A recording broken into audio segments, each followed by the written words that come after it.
이일 목사의 예수님께 올인하는 5분 영성 칼럼.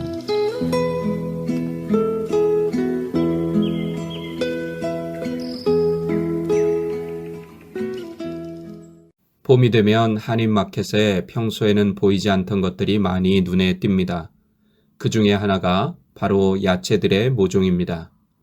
며칠 전에는 저도 모종을 사다가 집 뒷마당에 있는 작은 텃밭에 제 아내와 함께 고추, 호박, 오이, 가지, 들깨, 상추 등을 옮겨 심었습니다.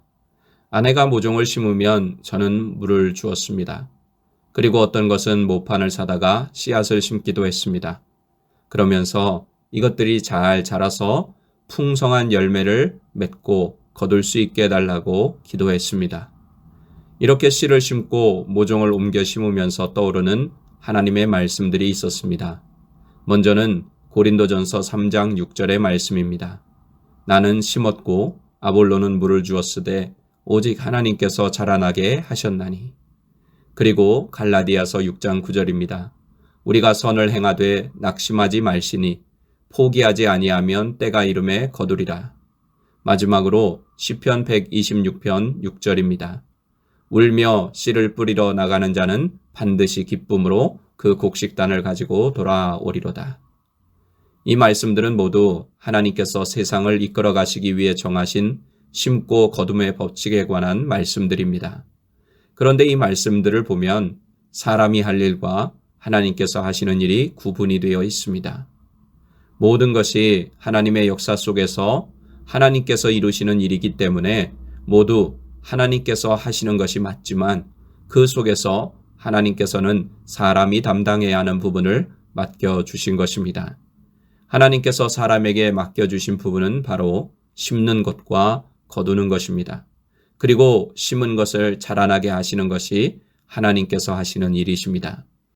한국 속담에도 콩 심은 데 콩 나고 팥 심은 데 팥 난다는 말이 있습니다. 이처럼 하나님께서는 사람이 심은 대로 자라나게 하셔서 그대로 거두게 하시는 것을 변하지 않는 법칙으로 세워 놓으셨습니다.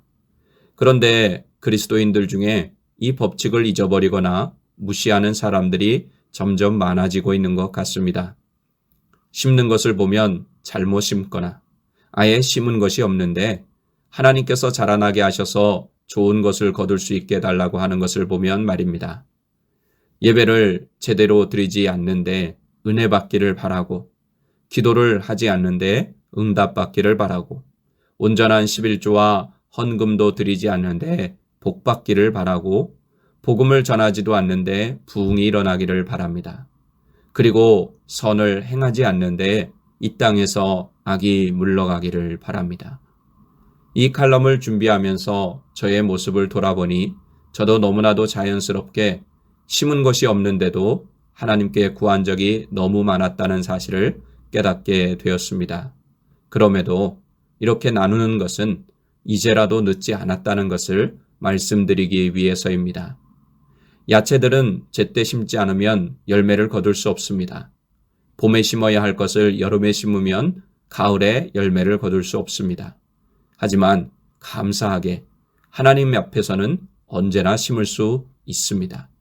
하나님께서 주시는 열매는 우리가 믿음으로 심기만 하면 하나님께서 언제든지 얼마든지 풍성하게 거두게 해 주신다는 사실을 믿으시기 바랍니다. 이제부터 예배를 심으시기 바랍니다. 기도를 심으시기 바랍니다. 온전한 11조와 헌금을 심으시기 바랍니다. 예수 십자가의 생명의 복음을 믿지 않는 사람들의 심령의 밭에 심으시기 바랍니다. 그리고 마지막으로 그리스도인의 선한 삶을 세상에 심으시기 바랍니다. 그러면 하나님께서는 반드시 자라나게 하셔서 풍성한 은혜와 복, 그리고 기도 응답과 하나님 나라가 세워지는 열매를 거두게 해 주실 줄로 믿습니다.